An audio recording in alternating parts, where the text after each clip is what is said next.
This podcast is part of the Planet Broadcasting Network. Visit planetbroadcasting.com for more podcasts from our great mates.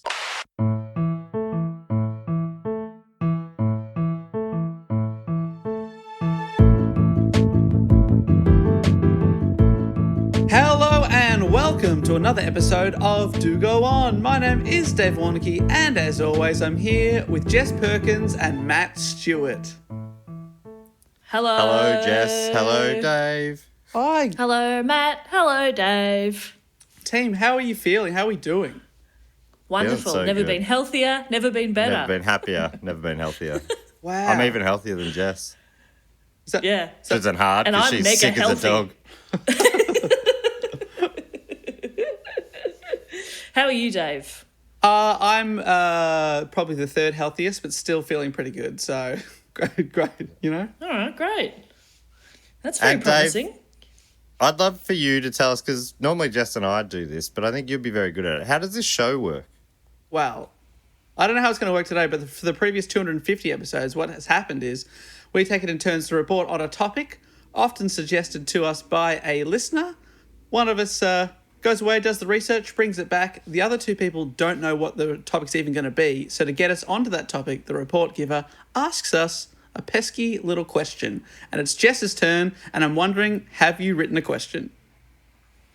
I did it just before. So the question is, Nice. what or who was the first report what, of or an who? alien? It's the first report of an alien abduction in the United States. Oh, does this have anything to do with Stanton Fried Man? No. Oh, our UFO guy, the Roswell dude. He was obsessed. Was it Mulder's sister? No. I don't Becky think so, Mulder. no. It wasn't Becky Mulder. Are All we? right, I don't think we're going to know this. Was it a human? Yes, it was two humans. Jeff Two and humans. Lisa Cresno. McCune. No, close. It was Betty and Barney Hill. Oh, great names. This rings a bell. Yeah, I think I have heard those names. Yeah. Really good names. Betty and Barney Hill, fantastic. It's been suggested a few times, so it's been suggested by Will Hancock, Blake T. Wild, Matt Lass, and Earl Crawford. All incredible names. Earl Crawford. That sounds like he'd be And Earl this is Crawford also- the third for sure. Yeah, totally. This is also one, so I put up a few second chance topics, ones that I'd already previously had people vote on, but that hadn't quite made it. And this one, when I first put it up, barely got any votes. The difference this time is that I added the word alien because I just had abduction of Betty and Barney Hill last time. People were like, sounds like a kidnapping. No thanks. Yeah. Then I said alien abduction and it won in an absolute landslide. So here we go. All right. So in September of 1961, Barney Hill, who was 39, and his wife Betty, who was 42, decided they needed a weekend away. Barney worked night shift for the US Postal Service and he drove 60 miles or 96 Ks each way for work. And Betty was a social worker handling child welfare cases. So they were obviously very busy with work and their little free time was dedicated to the Unitarian Church and their involvement with the civil rights movement. They were both members of the National Association for the Advancement of Coloured People, and Barney was a board member for the United States Commission on Civil Rights. This was important to them because Barney was an African-American man and Betty was white, which at the time was fairly uncommon to have an interracial marriage. So they're very busy people. They've been married for just over a year at this point. So they decided to have a little holiday as a belated honeymoon. So they left their home in Portsmouth, New Hampshire, and they drove to Niagara Falls and then looped around to Montreal, which, by the way, is a pretty massive distance. Like, I looked it up on a map and it's like they're driving like really long hours considering they were only away for about 3 days. So they're just spending a lot of time in the car. This is a man... This is pre-podcasts. Yeah, but this is a man who drives like 200k every day just for work. So he's like, this is nothing. I love the car. Yeah, I know, but it's like, I need a break from all this driving. Let's go on a really long road trip. But compress it to 3 days. Yeah, exactly. It's a doable distance, but I mean, they spend a lot of time in the car. Anyway, so they've been away for a few days. On their last night, they stopped at a diner in Vermont for dinner. Oh, I mean, Barney America's figured they could greatest drive. state. We just got to say it quickly. Vermont, America's greatest state. Home of the I whoopee. totally forgot. Or the whippy. I forgot What to is it? leave a pause after saying Vermont. I forgot that. I'm sorry, Vicky. Dave. It's the creamy. Creamy. Home of the Creamy. creamy. Which is like ice cream, but a little bit creamier, if you can believe it. You wouldn't believe it can. until you had it. Just a quick side note, I really riled up some Americans when last year I went on a holiday to LA and I was on the Santa Monica Pier and I thought, I saw some soft serve ice cream and I was like, I'll get a photo of this. And I said, this is the closest I could get to a creamy. That really kicked off the comment section. People were pissed off that I was claiming that a normal ice cream was a creamy. They're very, very patriotic about their creamies. So, sorry about that. Okay. All right. Wow. Yeah. Way to I ruffle mean, some everyone feathers, knows that, Dave. You mucked up there, buddy. Yeah. Don't blame America for that. Sorry about that, America. That's on you. Okay, so it's their last night. They've stopped for dinner at a diner. God save our whoopies. Creamies. Creamy. That was beautiful. Barney figured they could drive all the way home that night to save them getting stuck in bad weather that was sort of heading in their direction. So they left the diner about 10 p.m. This is on September 19, and they figured they'd be back in their house in Portsmouth between 2 and 3 a.m. It was around a 4-hour drive. They're like, we'll just drive through the night, get home before crappy weather. So they're driving home late at night, and out the car window, Betty spots a bright light that moves below the moon and the planet Jupiter, and then upwards to the west of the moon. Do they know that? Like, do they know? Know what? A light? No, they know what do- lights are in the 60s, yeah. Do they know? Oh, because I wouldn't look outside and say, "Oh, that's west of Jupiter. That that's the moon. That's Jupiter." Are they stargazing I mean, types? you wouldn't look outside and go, "Oh, that's the moon." No, I wouldn't say. Yeah, I don't know what the moon looks like. To be honest, I don't know. Okay. Jupiter, I know what that is. Really, really big light. Yeah, the big one next to Jupiter. Is that right? Jupiter's the red one. Yeah, the big one next to Yes. Jupiter is the moon. Yeah. Okay, gotcha. I remember that from now No, on. you're right, Dave. I don't think I'd know. Oh, that's Jupiter or that's this. But obviously, yeah, she did. Okay. But you know, this suspicious. again, this is pre-Netflix, pre-podcasts. Like people had less to do, so they looked to the sky. Anyway, so at first she assumed that she was just watching a shooting star. She's like, oh, it's just like a falling shooting star. But then as it moved erratically upwards, she figured that didn't really make sense for a shooting star. So they decided to stop the car so they could take a better look.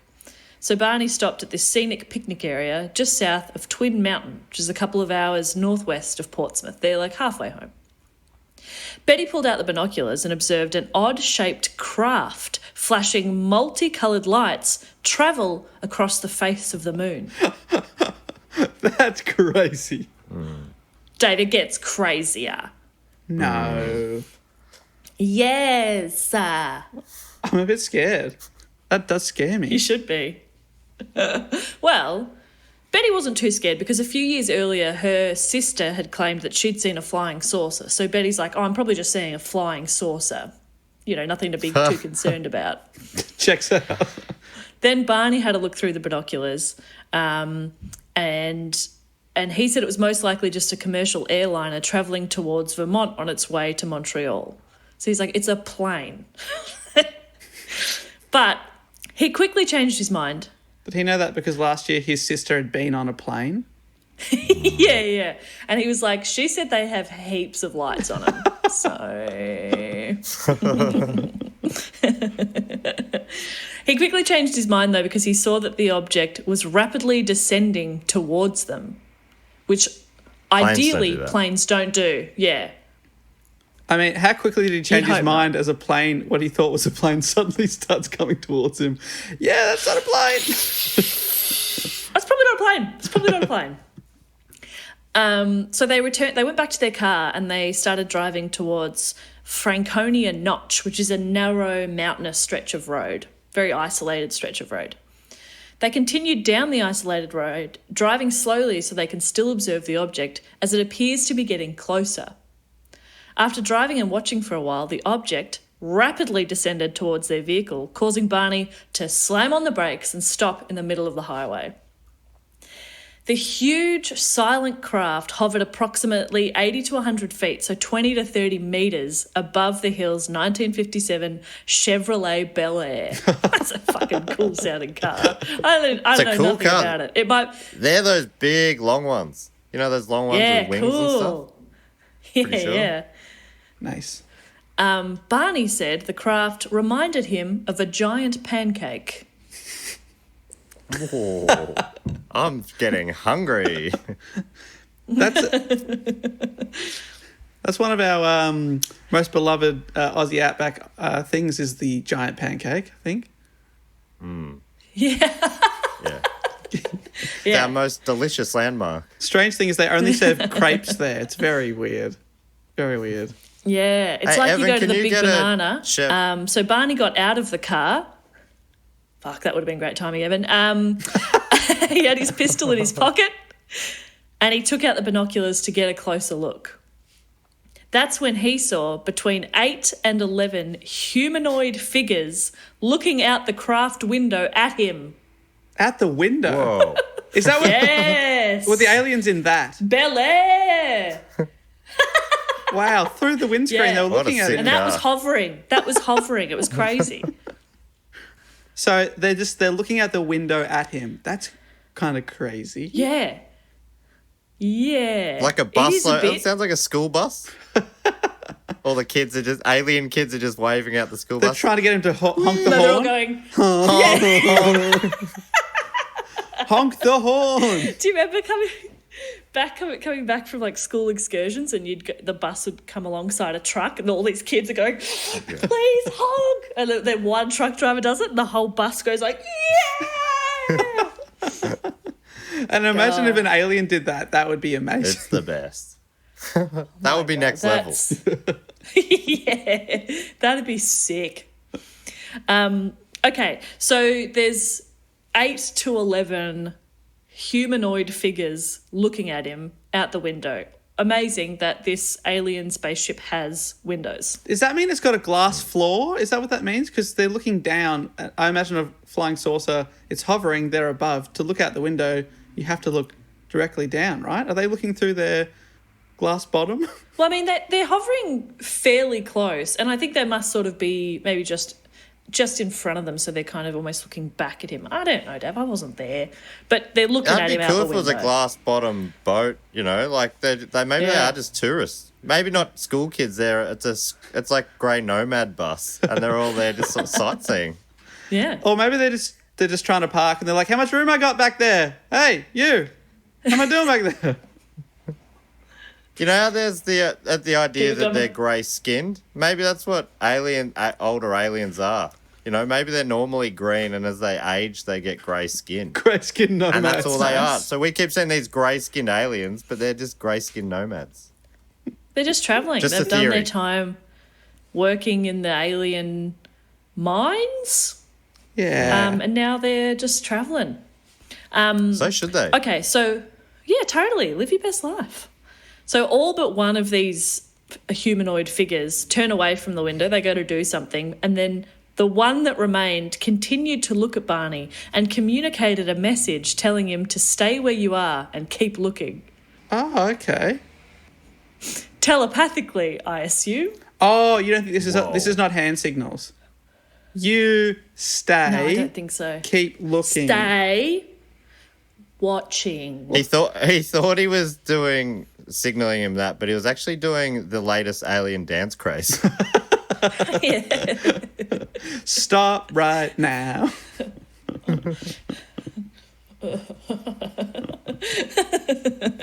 Or he was just flipping him off in alien language. You fuck off. Sucked in, you live on a shit planet. You. Fuck off. He's like, yeah, I will keep watching. I will keep watching. The alien's like, no, fuck off. Yes, okay. No, fuck off. Get out of here. We're trying to park here and have a look around. Jesus. Humans. So the craft descended lower towards them, and a long structure appeared to be descending from the bottom of the craft. Oh, no, it's Barney shitting. ran back It's to the shitting car. on them. Oh, no. Barney ran back to the car, hysterically telling Betty, they're going to capture us, which he knew because one of them had told him telepathically. Whoa. Hysterically, like in a funny way? Probably not like laughing hysterically, probably like panicking kind of hysterically. Oh. I thought he might have retold it in a humorous way. Yeah, no, it doesn't sound You'll like never it believe was what particularly happened. funny. And she's like laughing so hard. It's like, oh my God, buddy, you are so funny. This is why I married you. You're so funny. You did forget to mention they had done LSD half an hour earlier. Or however long it takes for LSD to work. I don't know. So Barney speeds off, but almost immediately they hear rhythmic beeping or buzzing sounds, and the car starts vibrating, and both Barney and Betty felt a tingling sensation. Can I quickly just They ask? said they felt That's an the drugs altered... kicking in. Can I ask the man of 1,000 noises what rhythmic beeping would sound like? What does that sound Well, like? first, that rhythmic beeping sound is just the song that they're dancing to. And the tingling that the hills are getting is the drugs kicking in. But anyway, the beeping sound would have gone like this.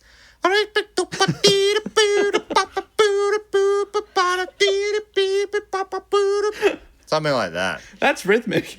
Yeah. That's the summer anthem of 2020. The dance anthem, the danthem. So they said they felt an altered state of consciousness that left their minds dulled. So they've kind of blacked out. Then another series of beeping and buzzing sounds brought them back to full consciousness. They had travelled nearly 35 miles or 56 k's south, but had barely any recollection of driving that section of the road. They said they had some vague memory of making a sudden, unplanned turn, encountering a roadblock, and observing a fiery orb in the road. Whoa. What? So they come to 50 k's down the road, no memory of driving it. That's Bit bloody cool. weird. No, that is a bit weird. So they arrive home around dawn, realising that they're 2 hours later than they'd expected to be. So they've lost 2 hours and about 56 k's. They have no idea what's happened in that time. So they both had a strange and unexplained impulses and sensations. They were just feeling odd. The example on Wikipedia is Betty insisted their luggage be kept near the back door rather than in the main part of the house. You know, so just like strange stuff like that. That's weird. That's kooky. Yeah. Betty came home, she wanted to move the bed you know. slightly. Whoa. Whoa. Whoa, Betty, what's going on? A few other things, though, were very strange. So both of their watches had stopped and never worked again. Their watches are just fucked. The leather strap on their binoculars was torn, but Barney had no idea how that had happened. And in the greatest sentence I've ever read in our 4 years of podcasts, Barney says he was compelled to examine his genitals in the bathroom, though he found nothing unusual.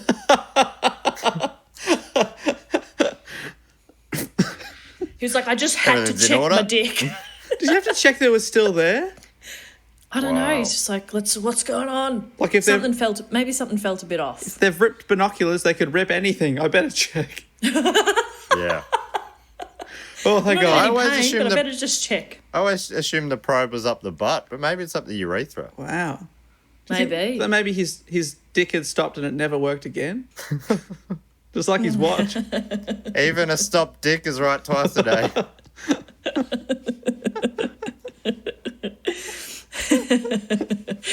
So they both took really long showers. Presumably Barney checked his dick again. And then they sat down and both drew what they'd seen. Barney just So drew his Barney dick. Just write it down Just drew once. his dick. Surely. But he drew like really big. And Betty's like, all right, mate, Come on. Come on. you wish. So they tried to piece together what had happened, but after the buzzing sounds, their memories were fragmented and foggy. There was like vague things that would come up, but they're like, they couldn't piece everything together. Later, Betty noticed that the dress she'd been wearing on the drive was torn at the hem, the zipper, and the lining. It was really damaged. She put it away in her cupboard, and it wasn't until later that she noted a pinkish powder on her dress. She couldn't explain. They also noticed shiny concentric circles on their car's trunk that hadn't been there the previous day. Betty and Barney experimented with a compass, noting that when they moved it closer to the spots, the needles would whirl rapidly. But when they moved it a few inches away from the shiny spots, it would drop down. So something weird is happening. Strange. So it's 'cause- What does concentric mean? Dave? It means when both people give permission, concentric. You know what I mean? It's consensual tantric sex. Yeah, that's right. Yeah. Sting does it, so. Concentric circles are like when there's circles inside a circle. Right. Yeah, just sort of like continuous circles And inside circles. they're Gotcha. magnetic for some reason. Very strange. Really weird. So Betty telephoned Pease Air Force Base to report their UFO encounter a couple of days later. Major Paul W. Henderson telephoned the Hills for more details and interviewed them. And in his report a few days later, he wrote that the couple had probably misidentified the planet Jupiter. And it doesn't really explain any of what they described. And they saw 8 to 11 kids from inside Jupiter waving at them. Jupiter came down just above their car, and Jupiter had like a glass bottle. And Jupiter drew circles on their car. Classic Jupiter. Yeah, good explanation. Yeah, that's what his report said, so good on him. So Betty was an avid reader, and she checked out some books from the library that were about UFOs, and she discovered that there was a civilian UFO group called the National Investigations Committee on Aerial Phenomena, or NICAP. Head of NICAP was retired Marine Corps Major Donald E. Kehoe. There's a lot of people using their middle initials in this story, and I love it. Donald E. Kehoe. So Betty wrote to him and told him their whole story and that they were considering hypnosis to help recall what had happened. Her letter was passed on to another NICAP member, an astronomer from Boston named Walter N. Webb. A month after their encounter, Webb visited the Hills and interviewed them for 6 hours about their experience. Barney asserted that he'd developed a sort of mental block and that he suspected there were some portions of the event that he did not wish to remember, like he's just repressing things. Webb stated that they were telling the truth and the incident probably occurred exactly as reported, except for some minor uncertainties and technicalities that must be tolerated in such observations where human judgment is involved. So he's saying like the exact time and length of visibility, size of objects, distance, things like that where you're kind of like, oh, it's probably 30-ish feet. But he said everything else, spot on. Wow. So he's not like, the fact that this ever happened, he's like, that definitely happened. But everything else, I'm not so sure. Yeah. He believed that it happened, but he was like, I think he's just covering his ass there. So he's sort of like, I'm not saying it's all 100% real because it could have been 90 feet instead of 80 feet away. So I don't want to say that they were 100% spot on. You just got to cover your ass. That's smart. Yeah, you got to cover your ass in these scenarios. You got to. When you're backing up an alien sighting, you've got to cover your ass. Even if you're involved in an alien abduction, also cover your ass. Yeah, that's rule number They're one. going to probe you. Rule number one. Rule number two, check your Cover your genitals. Every 10 minutes if you have to. Just keep checking them. I know what I'm doing after this episode, just in case. I know what I'm doing right now. Oh, all good. Yep, everything's Still in there. order. So 10 days after the alleged UFO encounter, Betty began having a series of vivid dreams. They continued for 5 successive nights. Never in her memory had she recalled dreams in such detail and intensity. But they stopped abruptly after 5 nights and they never returned. Oh. She just had dreams. She told Barney about it after the first few dreams, and while he was sympathetic, he told her not to worry about it, so she didn't really bring it up with him again. He was kind of like, yeah, you're fine. So a little while after Walter Webb had interviewed them, Betty started to write down the details from those dreams that she had. And this is from a good chunk from Wikipedia here, which describes her dreams, which is normally the most tedious conversation you can have. In one dream, she and Barney encountered a roadblock and men who surrounded their car. She lost consciousness but struggled to regain it. She then realised she was being forced by two small men to walk in a forest in the nighttime, and of seeing Barney walking behind her, though when she called to him, he seemed to be in a trance or sleepwalking. The men stood about 5 feet to 5 feet 4 inches tall, so even in her dreams, she's got a good sense of space. They wore matching blue uniforms with caps similar to those worn by military cadets. They appeared nearly human, with black hair, dark eyes, prominent noses, and bluish lips. Their skin was a greyish colour. Matthew? Mm-hmm. Sounds right to me. Were they pulling a caravan? I like how they had black hair. They never describe aliens as having hair anymore. Yeah, these ones had hair.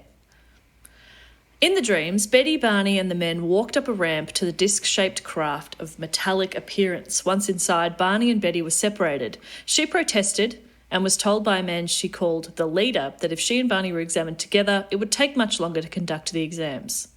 So they were taken to separate rooms. Betty then dreamt that a new man, similar to the others, entered to conduct her exam with the leader. Betty called this new man the examiner and said that he had a pleasant, calm manner.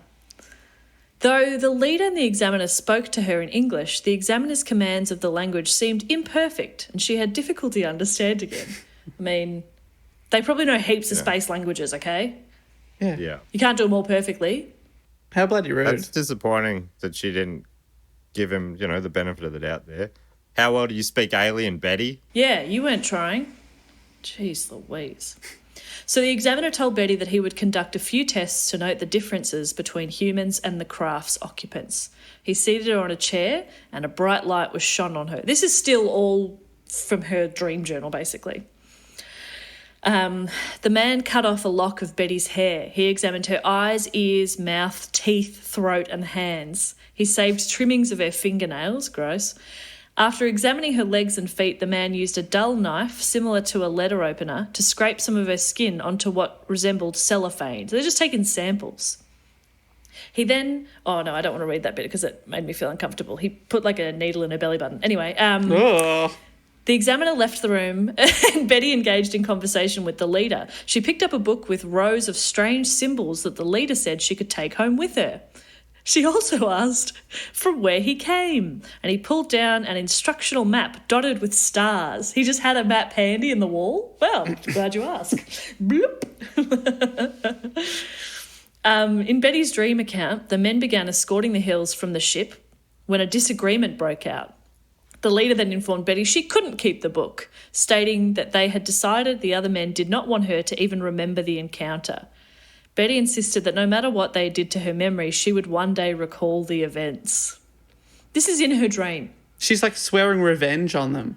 Yeah. I'll get you. She's like, I'll never forget. She and Barney were taken to their car where the leader suggested that they wait to watch the craft's departure. They did so, then they resumed driving.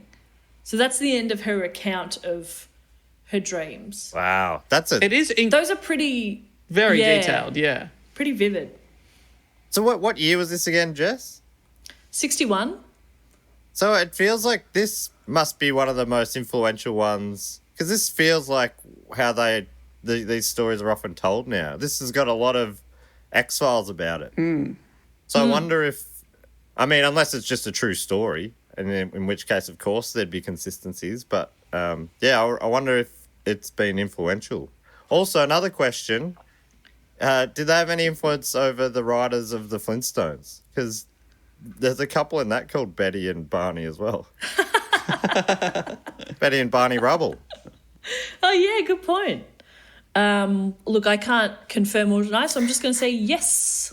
Because if that's the case, maybe this goes all the way to the top. Oh, wow. Yeah, Betty and Barney Rubble are based on... Of Hanna-Barbera. Betty and Barney Hill, yeah. So later that month, so now it's November of 1961, the couple were once again interviewed by members of NICAP, this time C.D. Jackson and Robert E. Hoffman. Whoa. Incredible names. Whoa, what was the soft letter in the middle of that? Well, it's Hohmann. Oh, Hoffman. Hoffman. Hoffman. Is Oh, wow. Hoffman. that better or worse? Much worse. Better.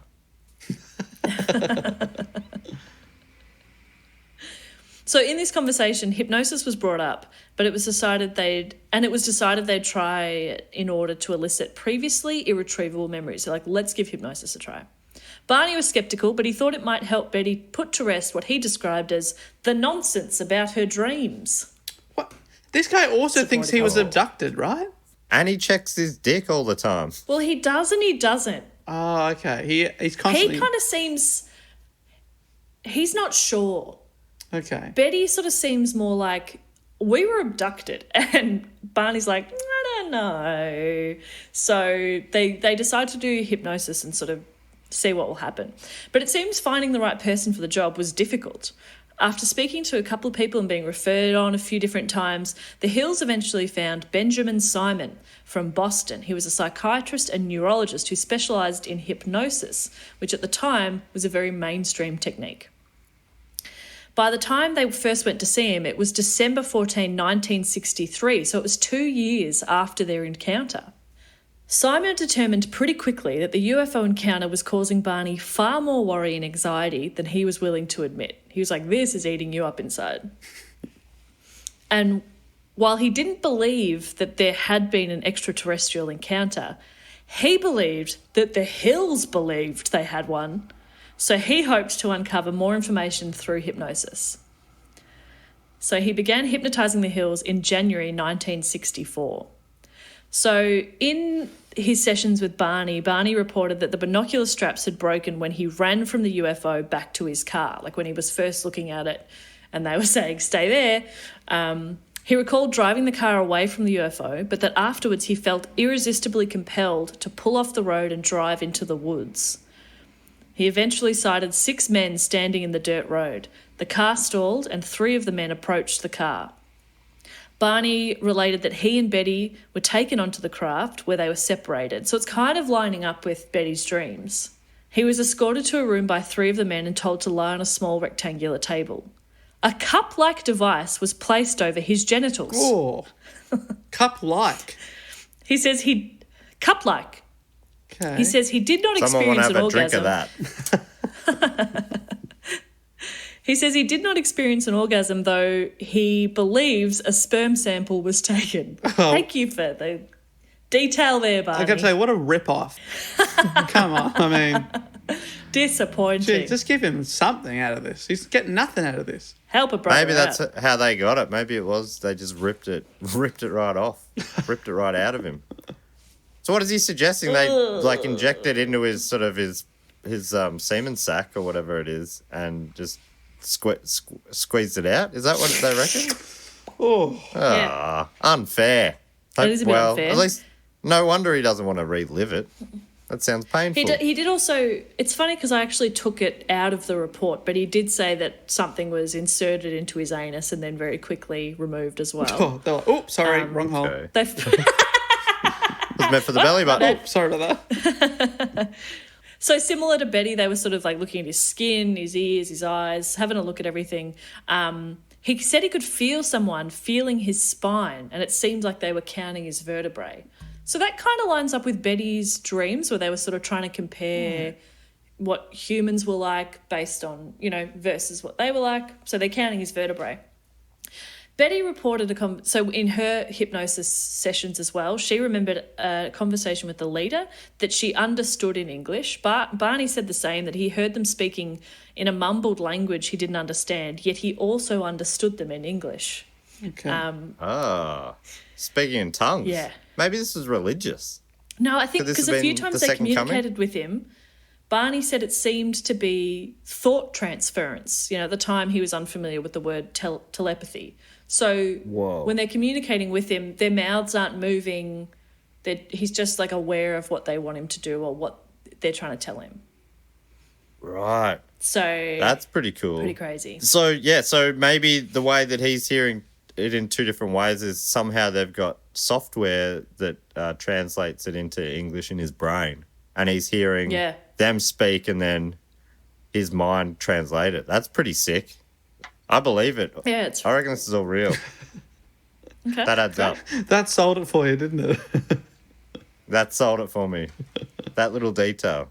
But isn't it weird that he's saying your dreams are fake, you're full of shit, Betty.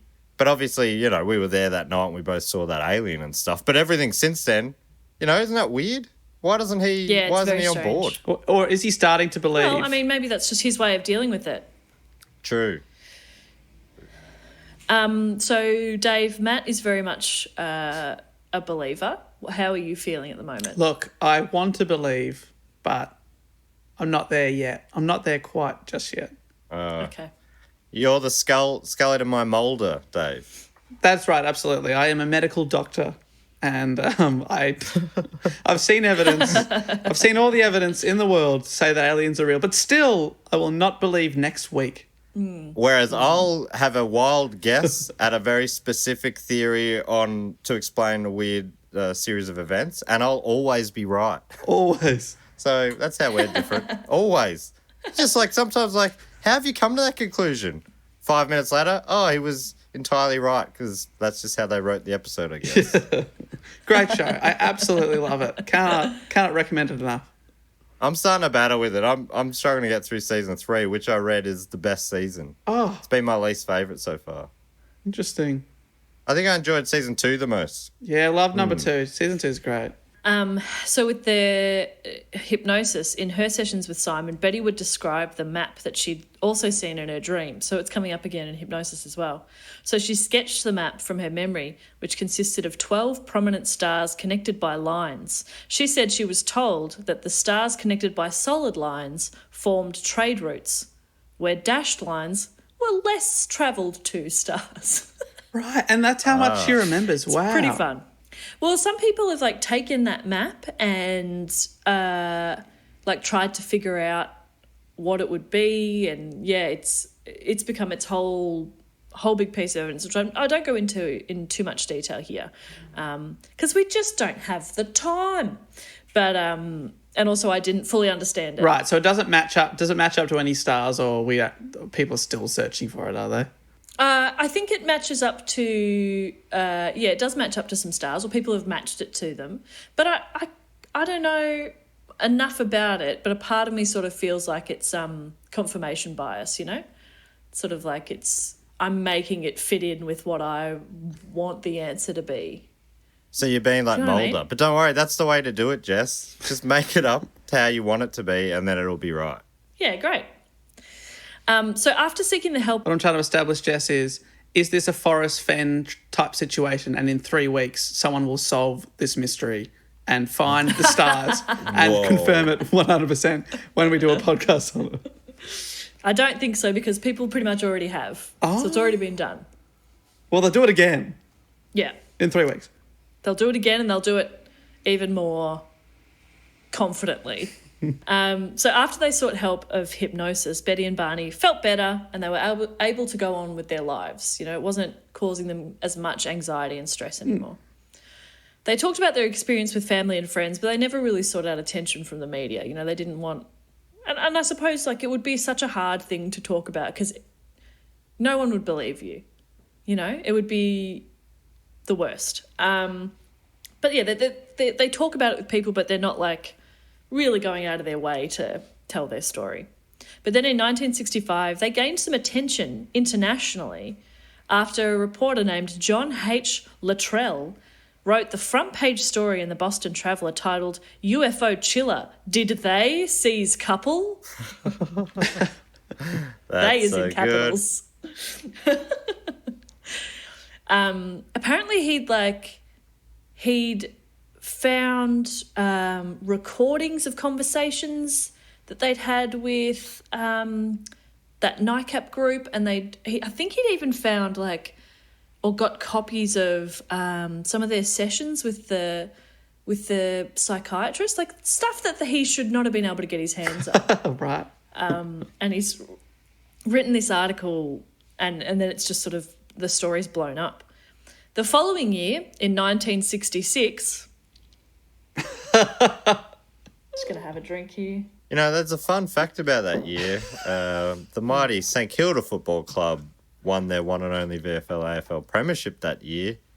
Here's an extra little bit of fact, after losing the grand final in 65, but they did have the Brownlow medalists in both 65 and 66. And who kicked a wobbly punt? Is that something? There you go. Oh, Barry Breen kicked the wobbly punt, that famous wobbly punt to win, because we won by that solitary wobbly punt. Wow, there was only one punt in it. One punt, one wobbly punt in it. Wow. Fascinating. Fascinating. So, yeah, in that same year, 1966, writer John G. Fuller spoke to Betty and Barney and got them to cooperate with him in writing The Interrupted Journey. The book was a quick success and gained their story a lot of attention. We have a picture of them holding this book, The Interrupted Journey.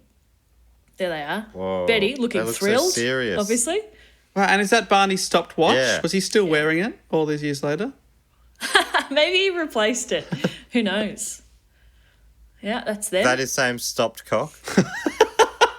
Yeah, I mean, that's it. No, Just out of shot. Still right twice a day. Here he is showing a picture of the flying saucer to their dog. Oh, cool. The It only looks one like who'll a- listen. That's right. Every night he does a dog lecture. He has to hold treats behind the easel so the dog will actually look. But, That poor dog. you know, Is it possible that they were drugged somehow, like by the government? I haven't got a theory here, but Duchovny would help me out on this. he'd know. Mulder would say something like, "Yeah, what would Scully say? How would Scully explain all this away, Dave?" Clearly they were having some sort of episode where they joined up them in their same psychosis, and they've come to, and now he's heard her tell her dream story, and now he thinks, oh, that happened to me too, so that's why it correlates. And then Mulder's like, nah, it's aliens, and then he's right. That's how it works. no, it's aliens. So, yeah, that book, The Interrupted Journey, was a big success. It was a hit. So their story was quite well known now. Now, obviously, there are many people who don't believe the Hills story. What? And there have been many theories as to what actually happened that night. One of the early theories that psychiatrists suggested was that the supposed abduction was a hallucination brought on by the stress of being an interracial couple in the early 1960s in the United States. Oh, my God. Which is baffling. Okay. And Betty was told that, and she was like, Scully probably wouldn't say that. Yeah. I gotta say, even she wouldn't say that. yeah. Even Scully wouldn't say that. Betty discounted this suggestion, noting her relationship with Barney was very happy and their interracial marriage caused no problems with their friends or family. So don't think it was that. As noted also in the book, The Interrupted Journey, Simon, the psychiatrist, thought that the Hills' marital status had nothing to do with the UFO encounter. But it's fun to just jump to that sort of conclusion, isn't it? Yes. There's been a few other kind of theories. There's a skeptic blogger named Brian Dunning. He noted that the hypnosis sessions occurred over 2 years after the reported abductions, which afforded the couple plenty of time to discuss their encounter, come up with a story. Right. But, I mean, they told the story within a couple of days, so I'm not sure. But, yeah, I get that. I get that, but it's also the book deal, or like if you could, like, why would they collaborate on the idea? You might say, oh, they wanted to sell this book or whatever, but that was years later and someone else's idea, it sounds like. So it doesn't sound like that they were doing it to gain recognition. You said they actively didn't seek out media, so they weren't trying to put themselves on the map or anything. No, exactly right. And the book was written by someone else who approached them and said, I'm going to write this book. Do I have your cooperation? And they didn't write it with him. He wrote it and just interviewed them. I'm sure they would have hopefully gotten some sort of profits from the book because it seemed to be successful, but it wasn't their idea. I'm not sure why I'm defending them. I don't fully believe what happened, but also they seem nice enough. In an article written in 1990, Martin Kottmeyer suggested that Barney's memories revealed under hypnosis might have been influenced by an episode of the science fiction television show The Outer Limits, which was broadcast about 2 weeks before Barney's first hypnotic session. Oh, God. Right. So he's like, there's a lot of plot points that are similar here. Betty says she had never heard of that show, so it's quite unlikely that that's the case. But people were like, oh, But he's like, there's a few things that line up. and then the Fonz was there, and we were hanging out at Al's Diner, and it was really fun. And then Weezer played. Surely, though, the Outer Limits didn't just make it up out of thin air. They probably based their episode on previous reports, right? So that does, if you know what I mean? I guess so, but I mean, this is kind of widely referred to as the first reporting of an alien abduction. But I mean, not surely just in it couldn't America, be. anywhere. Oh yeah, you're right. It was specifically in the US, but surely things had happened before the 60s. Surely it wasn't just the 60s. I mean, this is something we could probably quickly Google, but I refuse to. Yeah, I think I won't do I that. think sometimes on the X-Files, I would have. Mulder refers to like stories from, Native American people and things like that, and points to like images of drawings of. Obviously, this is probably made up for the show. To be honest, now I'm thinking about it, but there's often like depictions, cave art and things on the on that show anyway, where they're like, this could be interpreted as an alien species visiting hundreds or thousands of years earlier, but. I don't know if that's true. I think a lot of that stuff on the X-Files is based on truth, or at least based on real stories. I believe the truth is out there. Dun-dun-dun-dun-dun-dun. Dun-dun-dun-dun-dun-dun. Dun-dun-dun-dun-dun-dun. That sounds like the marching band version. Cha-cha-cha-cha-cha. Cha-cha-cha-cha. Yeah, I'm doing a remix for copyright issues. So this part might I don't know, sway you a little bit. So a columnist named Robert Schaefer wrote in the Skeptical Inquirer, that's a fun sounding publication, says, I was present at the National UFO Conference in New York City in 1980, at which Betty presented some of the UFO photos she'd taken. She showed what must have been well over 200 slides, mostly of blips, blurs and blobs against a dark background. These were supposed to be UFOs coming in close, chasing her car, landing, etc. After her talk had exceeded about twice its allotted time, Betty was literally jeered off the stage by what had at first been a very sympathetic audience. Oh, no. Oh, that sucks. She's used to talking to her dog. Poor Betty. Yeah, now she's talking to people who are also really into UFOs and they're not as into it. This incident, witnessed by many of the ufology's leaders and top activists, removed any lingering doubt about Betty's credibility. She had none. Oh. And later in like 95, she wrote a self-published book called A Common Sense Approach to UFOs. This is still Robert Schaefer writing, by the way. He says, it's filled with obviously delusional stories, such as seeing entire squadrons of UFOs in flight and a truck levitating above the freeway. He also later wrote that as late as 1977, Betty Hill would go on UFO vigils at least 3 times a week. During one evening, she was joined by UFO enthusiast John Oswald. When asked about Betty's continuing UFO observations, Oswald stated, she's not really seeing UFOs, but she's calling them that. On the night they went out together, he said, Mrs. Hill was unable to distinguish between a landing UFO and a street light. Oh, no. That's, which I reckon I could tell the difference. Yeah, that's getting pretty rough. How old is she at this point? Maybe she's just past her best days of seeing UFOs. Maybe it's maybe it's a young man's game. Or woman's. Yeah. Young woman's game. You need those young eyes. But sadly, all good things must come to an end. Barney died of a cerebral hemorrhage in February of 1969 at the age of 46. So not that long after all of this had happened. He died fairly young, yeah. Betty Hill died of cancer, unfortunately, in 2004 at age 85, having never remarried after Barney had passed away. So in a way, we may never really know what happened that fateful night in September of 1961, but the truth is out there. Dun, dun, dun, dun, dun, dun, dun, dun. I do have a couple of fun facts, though. Is it about the Flintstones? Sadly, no.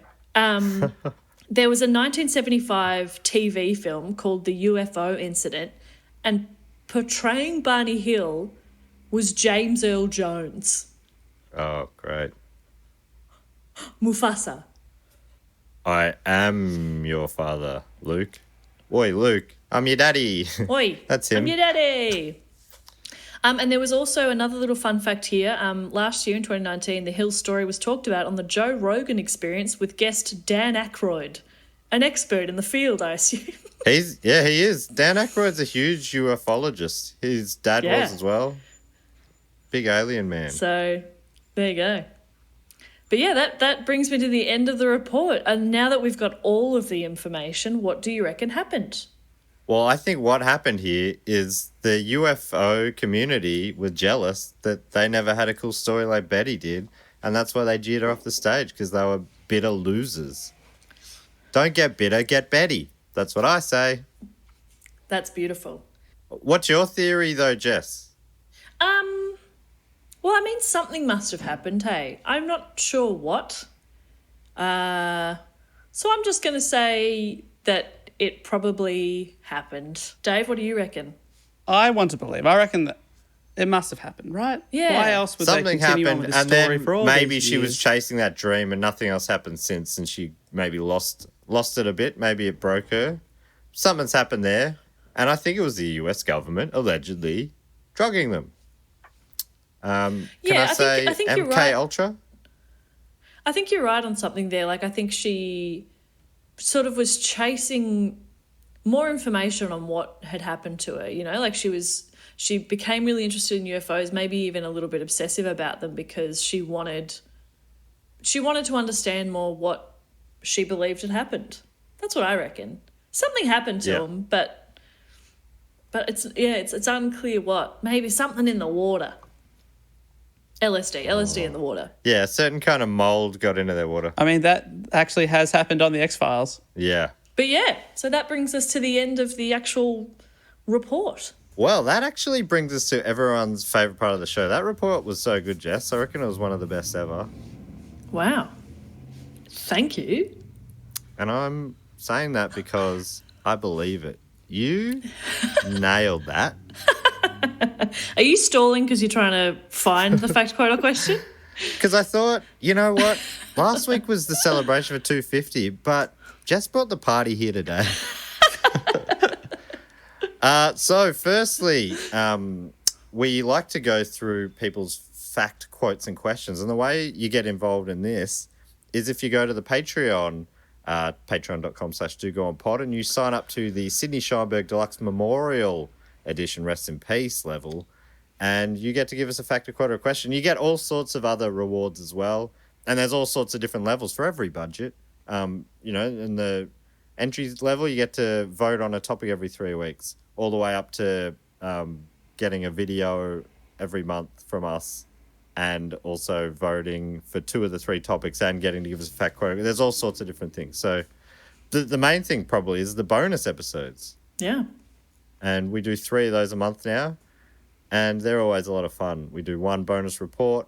We do 1 Phrasing the Bar, our new show about the movies of the genius actor Brendan Fraser, the man of 1,000 faces. And we also do 1 extra one, which is normally a quiz or some other fun idea that we've come up with. We haven't recorded that one yet. I can't wait to find out what Dave's got for us this month. But anyway, let's get into the fact, quote, or question, which I believe has a jingle. Fact, quote, or question. Ding! Hey, remember the ding. Always remembers the ding. And the way this works is one of those people on the Sydney Scheinberg Deluxe Memorial level will give us fact, quote, or question. They'll also give us a title for themselves.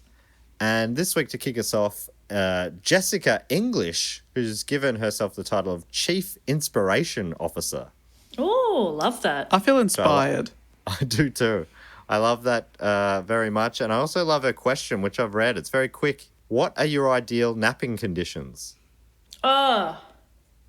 Okay, so normally I quite like it when you just sort of doze off on the couch. That's really nice. But when I work overnight, I like to fully go to bed. I get into my PJs. This will be like either in the afternoon before or like after dinner. Get into my PJs, take the bra off, get into bed, lights off, little mask on. You know, just fully convince my body that we're having a proper sleep, even though we're absolutely not. That's a good nap. That's a good nap. That's like just a shrunk down sleep. Yeah. Which is what some people call a nap. I've got 2 rules and 2 rules alone. Rule number 1, it shouldn't be more than about 90 minutes. Otherwise, you will wake up groggy as fuck, and that's no longer a nap. That's just full sleep. Once you're in for 90 minutes, I reckon you got to sleep right through. And rule number 2 is you can't go to fall asleep during the day and wake up when it's now dark, because it's really confusing and your body freaks out. So you got to go to fall asleep during the day and wake up during the day. I think that's a good rule. I do not abide by it though. No. I normally don't set a time or anything. I'll nap as long as my body needs to nap. And I'm more like Jess. I'll go to bed and just try and sleep. Normally I'll be trying to catch the wave, right? I'm feeling tired. Maybe I'll listen to a podcast or something and just drift off. Love it. I love a nap real good and real bad. Love it. But yeah, Great you can't question, always control Jessica. if you're falling asleep in the day. Sometimes it just happens. You're just lying on the couch watching TV and you just doze off and you wake up and it's dark because you've fallen asleep at like 4:30 p.m., you know? You wake up and it's dark and you're like, what year is it? Are my family dead? Like, you don't know what's going on. Yeah, have I been cryogenically frozen? That's good question. I don't know if my answer was as thorough as your two, but I really enjoyed the to hear about your structures. I love Dave how he has rules for nearly everything. So thanks for getting us to that, Jessica English, the Chief Inspiration Officer. The next one comes from Zach Llewellyn. Zach with an E at the end, so maybe Zachy or Zash. Zash Llewellyn. Zashay.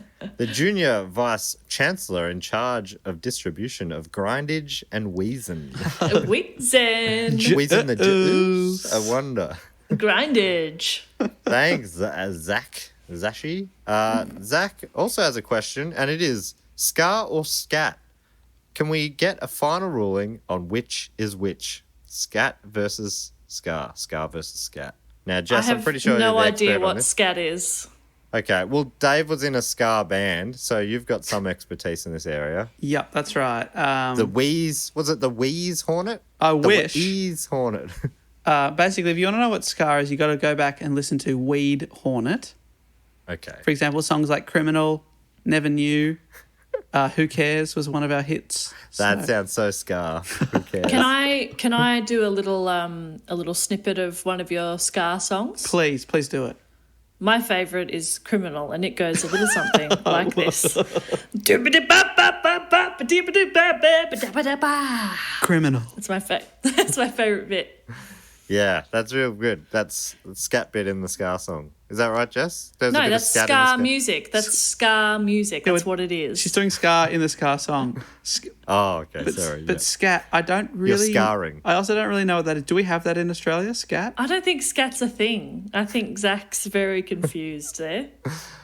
This is borderline mean because people don't understand what you're doing, Jess. Anyway, So many people so confused. all right. So I think that's a great. Or do you want to? No, I think Jess, it's best to leave it as it is.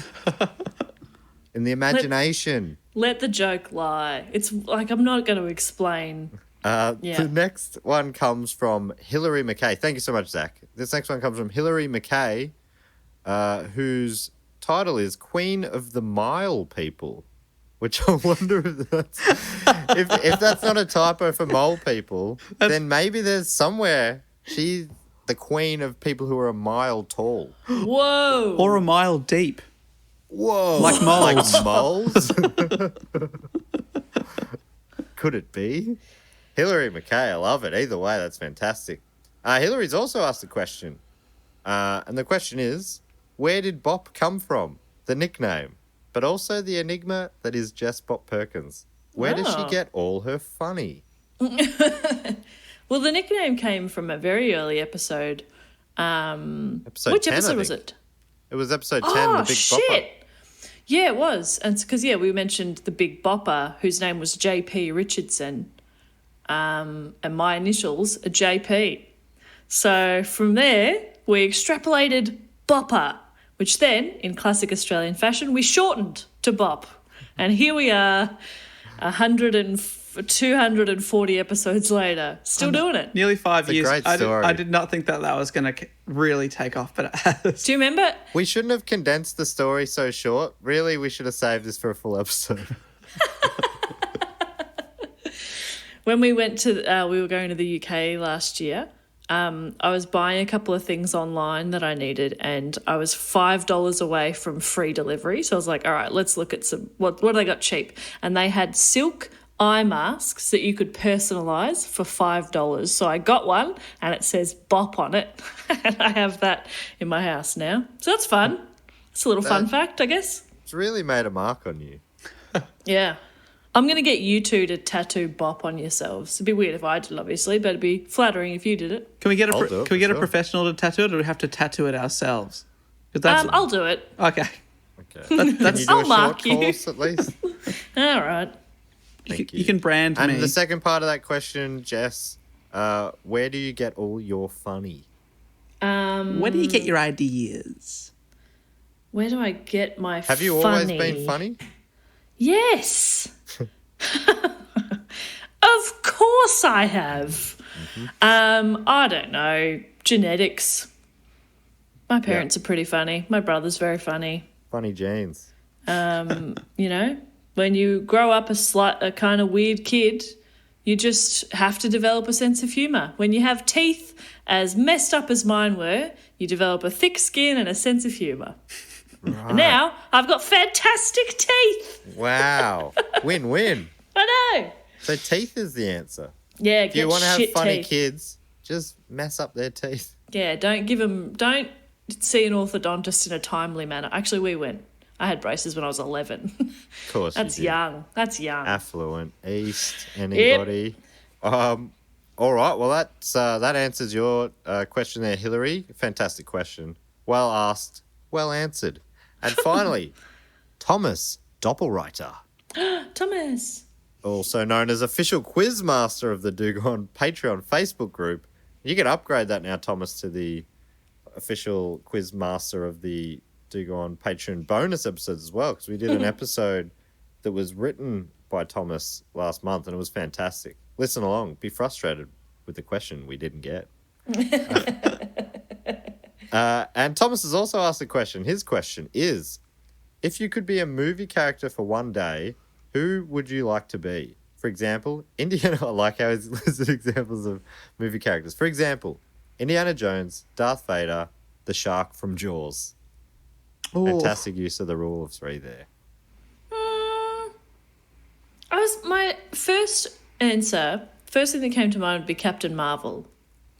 But also, then I'd have to fight bad guys. A lot of pressure. I'd like it during peacetime, you know? I'd love a day as Captain Marvel during peacetime so I could just kind of fuck around with her powers for a bit. That'd be cool. Wasn't one of her storylines that when it was peacetime on Earth, she was off fixing up trouble in other galaxies and stuff? Yes. So I you would be need- on Earth during need- Earth peacetime. But you need peacetime not only on Earth, but in all the galaxies. I need intergalactic peace. Okay, well, maybe somewhere far away could be having some issues, but she's on a well-earned holiday. Yeah, you and wanna- I just get to step in for a day. You want her either on vacay or doing just some admin around the house, Yeah, surely she has to do admin, right? right? Just hang out, just have a bath, but with superpowers. You could like heat the water yourself or something. Yes! The bath would never go cold. Oh, these are the big bonuses that you don't hear about. That's my answer. What That's about you great. guys? I would want to be Arnold Schwarzenegger's T-1000 from Terminator 2. So be a good Terminator, but be able to just like take any injury and like basically be shot at and be a robot or whatever, and also have super strength, and also just look super cool and ride around on a chopper and just be like super sick. That's my Just thing. be Just super be like sick. super sick. Yeah. I can't think of an answer here. Can you guys help me out? Well, what are your favourite movies? Someone from With That's Nail what and I'm- I. I was thinking about my favorite movies are all pretty grim. You got With Nail and Eyes. I don't think anyone would want to choose to be either of them.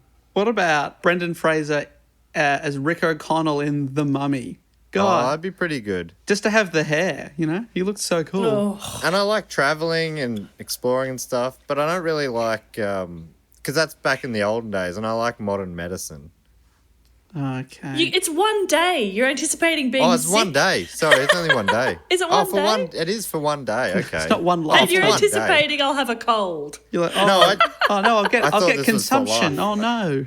Okay, no, for one day I could handle that. What about Caesar, the ape from Yeah. rebooted Planet of the Apes? That's a good one. I should have chosen a male character because then I could have peed standing up. Oh, I should have chosen a female character so I could have peed sitting down. I refuse to do it. Yeah, all right. Good question, Thomas. I'm going to be thinking about that later and regretting that I didn't say something else, but a Always little the way. insight into my personality. All right. Now, the other thing we like to do is thank a few of our other patrons. And Jess, you normally come up with a little game, something relating to the episode topic that we just did. Do you have one for today? I was just thinking what kind of creature would abduct them. Okay. Great. Love that. So no, rather than hairy grey aliens like it was Yeah. today, what kind of creature? Well, if I could kick it off, if you are okay with that, Yeah. I would love to thank from Essex in the United States, in VT, which is probably Vermont, I reckon, Dave. Oh, the best state there is.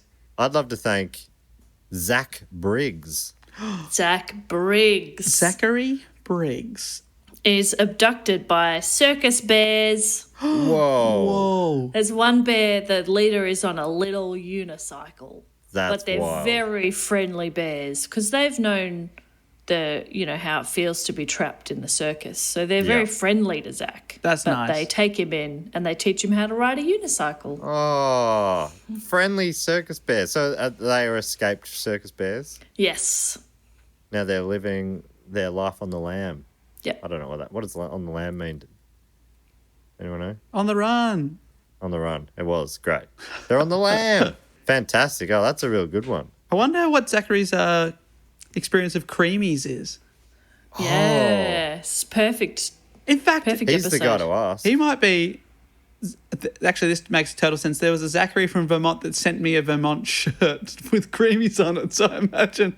I reckon that could be him. That's got to be him. Zachary, That's Oh, that's great. thank you so much, by the way. I live for creamies and I live for Vermont. I live for creamies. That's fun. So, Zachary, cute. thank you so much. It all makes sense. Well, I'd love to thank, if I may, also from America, but this time from Broomfield in CO, which is either Colorado or Connecticut. I reckon Colorado. I think it's Colorado. Because you'd That makes reckon sense. Connecticut would be CN and California is CA, maybe? Yeah. So I'm going to say from Broomfield, Colorado, it's Reese Smith.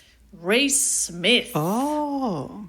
Reese Smith has been abducted by giant wasps. Whoa. Whoa. Are they friendly? Very. Almost Ah. almost too friendly.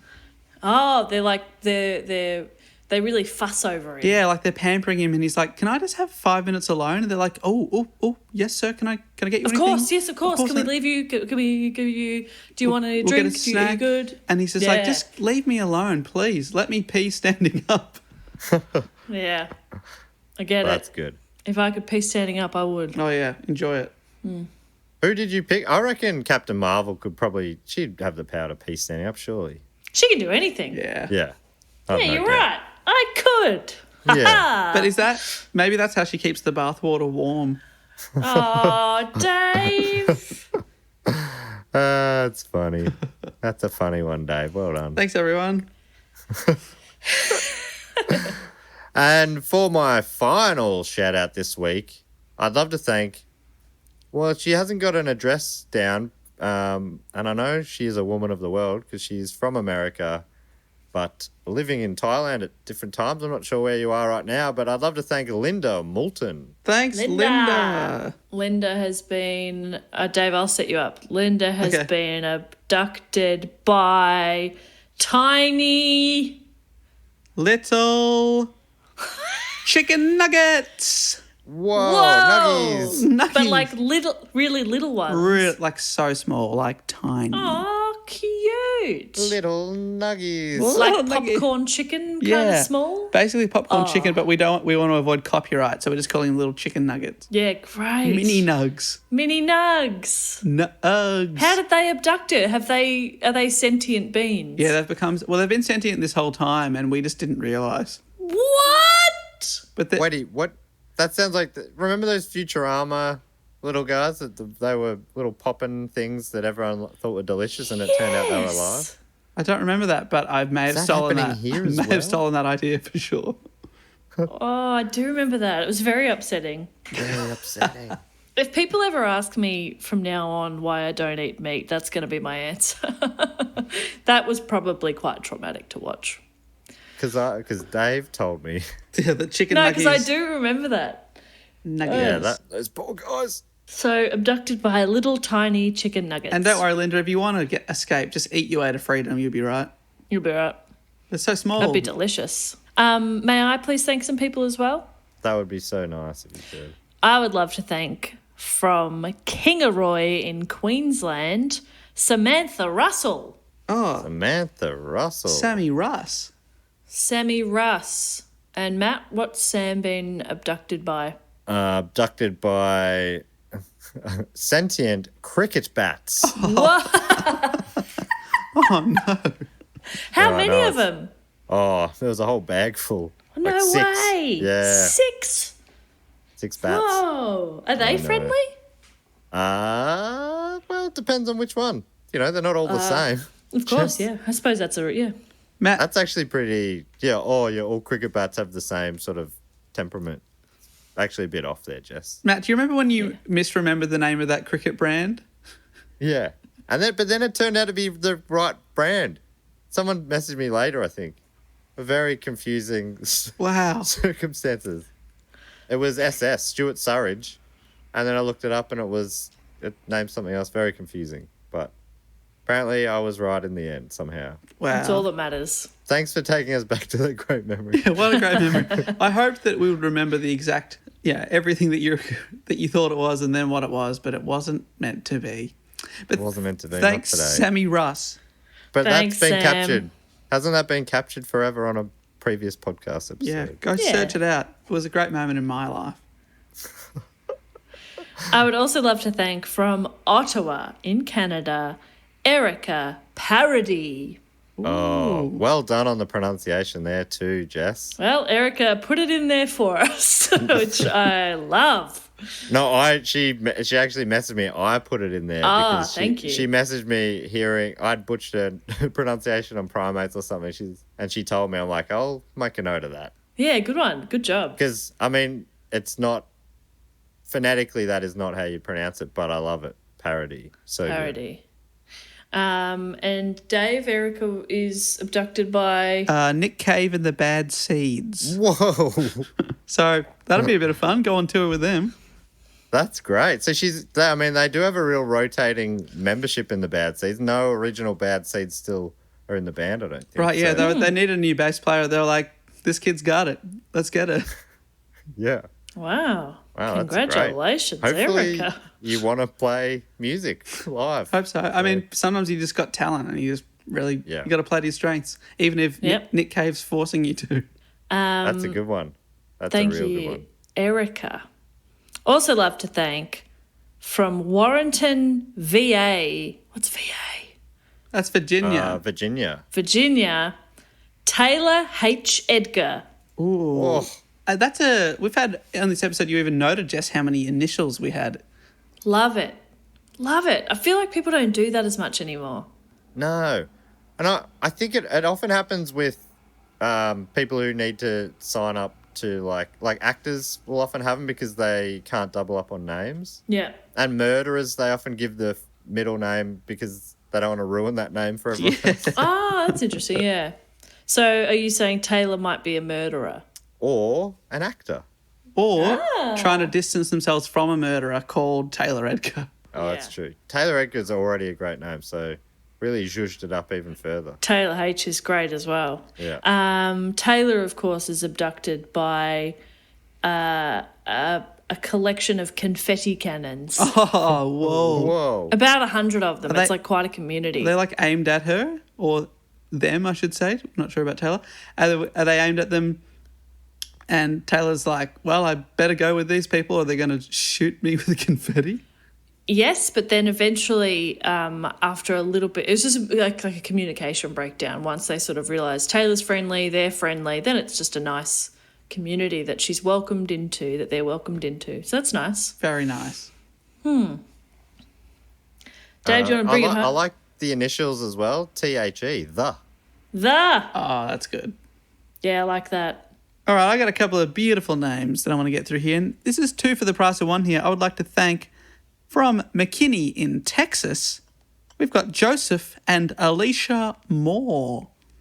Oh. Power couple. Oh, yeah. Love that. Well, it's going to have to be quite a powerful being to abduct both.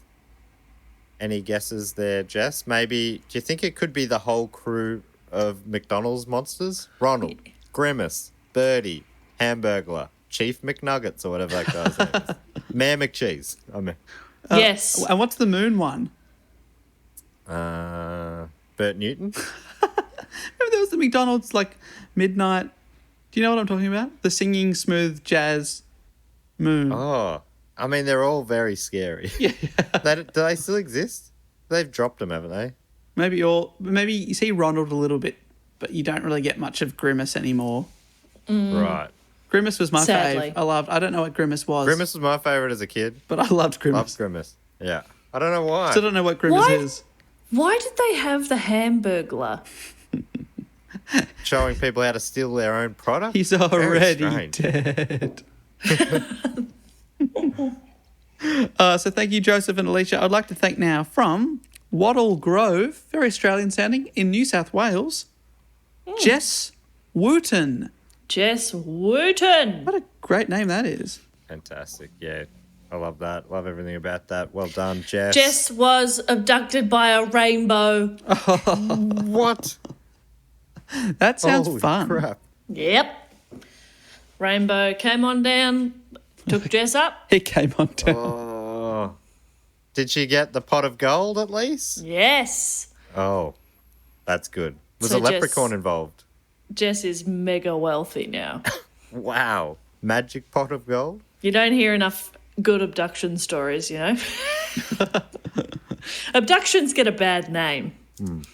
I would finally like to thank from Clarksville in Maryland. Take the last train to Clarksville and I'll meet you at the station. It's a very monkeys episode today. Wait, no. Was that off pod or on pod when someone said something about the monkeys? Doesn't matter. I think it was off pod. That may have Forget been it. part of the live stream. So if you want to unlock that joke, head to sospresents.com. Look at Dave. He's so good. He's a businessman. Oh, yeah, for sure. He wears business shoes. I would like to thank Natalie M. Greenlee. Natalie M. Green Lee. Love the amount of syllables you've squeezed into that amount of letters. And got Natalie everything. was abducted by the Energizer Bunny. Oh, Oh. Well, Keep up. I always say you just can't top the copper top, but yeah, in this case, has been done. Is that an ad catchphrase that you guys recall? Don't remember just that. can't top the copper top. I don't remember that one, but Have never Duracell heard batteries. No. All right. that. I've never heard that in my life. I really hope that... Never want to again. I hope in Maryland that they get the Energizer Bunny so Natalie knows what I'm talking about. Yeah, it's a bunny. It's a bunny that keeps going because it's got a certain brand of batteries in it. Jeez, we're showing how susceptible we are to advertising today. Yeah. But we also think that how threatened we feel by them. We feel like they could abduct us at any moment. Yeah, they're all evil. They could and they will. So I believe that brings us to the only thing left to do, and that is see if anyone's going to be inducted into the Triptych Club this week, Matt. That's right. So let's have a buddy look. Dave, do you want to explain what it is while I check the door list? Sure thing. So people that have supported the show at the shout-out level or above for 3 consecutive years, 36 straight months, to say thank you again, because we've already given you a shout-out once, to say thank you again, we've actually inducting these people as life members into the Triptych Club, which is sort of a very exclusive lounge / bar / restaurant / hangout space where you can hang out with like-minded people that support the show on Patreon and enjoy some hors d'oeuvres that change every week and also see some live music. And Jess, what's on the menu this week? This week, you may remember the classic children's party staple, Frog in a Pond. But what we have this week, are little chocolate aliens in ponds of jelly. I love jelly so much. Jelly's so good. I still love it. It's so... I suppose you don't have to chew it, which is one thing I love with my swallowing difficulties. Can I get jelly in quarantine? Is that allowed? What's your favourite Well, I tell jelly you who flavour? I feel jelly of people with jelly. Because I think often it's not even vegetarian. I haven't had it in years. Jelly. Does it taste as good as you remember it as a kid? Absolutely. And it still holds up. And I love that. And in answer to your question, Jess, I think you asked favourite flavour, raspberry jelly. Oh my goodness. Yeah, raspberry's good. Woo. Port wine's good. Oh, yeah, port wine. Strawberry's nice.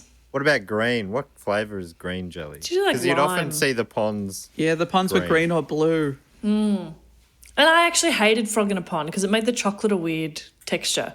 Yeah, it did ruin the chocolate a bit, the Freddo. But these are It's a fun concept. These are alien Fritos. What feeling would you have? Are you going like caramello koala? You going mint, soft strawberry? Mint, so senna? they're green inside. Oh, That's good. Yeah, that feels Like I appropriate. imagine aliens are. That's great. All right, so we ready to induct a few? Well, performing live this week, it is the music of Alien Ant Farm.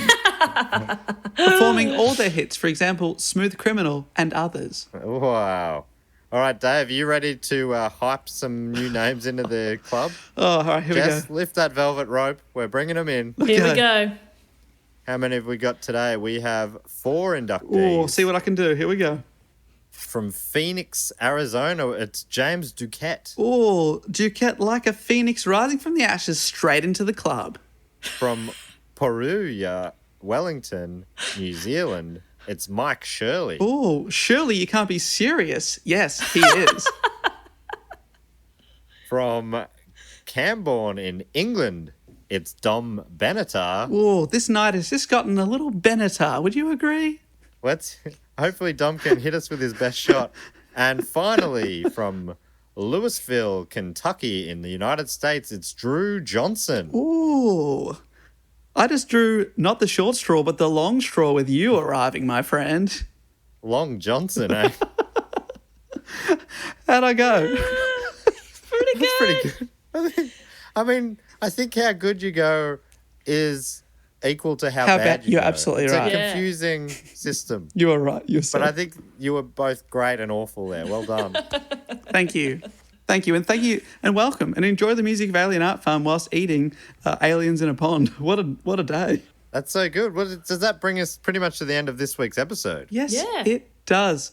Thank you so much for listening to it, of course. We do appreciate you lending us your ears. You can get in contact at any time at dogoonpod.com, which is our current website and soon to be revamped. Yeah, it's going to look so sexy. We've asked our web designer to really sex it up. Yeah. He's asked several times for clarification on what we mean by that, but we just say, just sex it up. You feel it out. I just keep writing. Feel it out, sex it up. I just keep writing back #sex. Yeah. Work it out, Hopefully man. he doesn't get the wrong idea. It's going to look a lot like RedTube or something.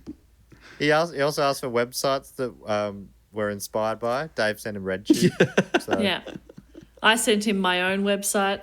I said I like the look of Netflix. Google's pretty good. I think these are just things that we're looking at a lot at the moment. Yeah. Netflix, Stan's pretty good too, I guess. Amazon Prime. Check it out. Check it out. So if you want to check out our current website, and possibly in the future, if you're listening to this, check it out. It will be a much better website and be a lot sexier. Go to dogoonpod.com where you can find links to our Patreon that we mentioned. We have social medias, Facebook, Instagram, Twitter, @dogoonpod. And you can email us, dogoonpod@gmail.com. But that really is all we need to tell you. Yeah. Please do listen to our other podcasts if you're looking for something extra to listen to. Dave does a bi-weekly podcast about books called Book Cheat, which is the best book podcast in the world. Hey, thank you. At the moment, he's halfway through going through the classic novel To Kill a Mockingbird. That's right. With fantastic guests. 5th Beatle, Nick Mason, and 4th Gamey Gamer, Beck Petratus. And I'm going through on Listen Now the best or most voted for rock albums from the 80s on Listen Now with my cousin Sam Tonkin. So far, the first 3, 20, 19 and 18, have been Huey Lewis and the News of Sports, Joan Jett and the Black Hearts' I Love Rock and Roll, and Midnight Oil's Diesel and Dust. Actually, and this week's episode will have already come out, Van Halen's 1984. So great. It's like it's funny, I think of the 80s rock scene as being kind of myopic, if I'm using that word right. I don't know if I am. I'm not. I mean, one thing. What's the word I'm trying to say there, Jess? I don't know. Anyway, it doesn't matter. But it's funny. Every album that's come up so far has been entirely different from the others. So it's been fun to realise that the 80s was a dynamic decade of rock. Anyway, boo this baby home, Davo. All right. Well, thanks so much for listening. And until next week, we'll say thanks and I'll say goodbye. Later. Bye.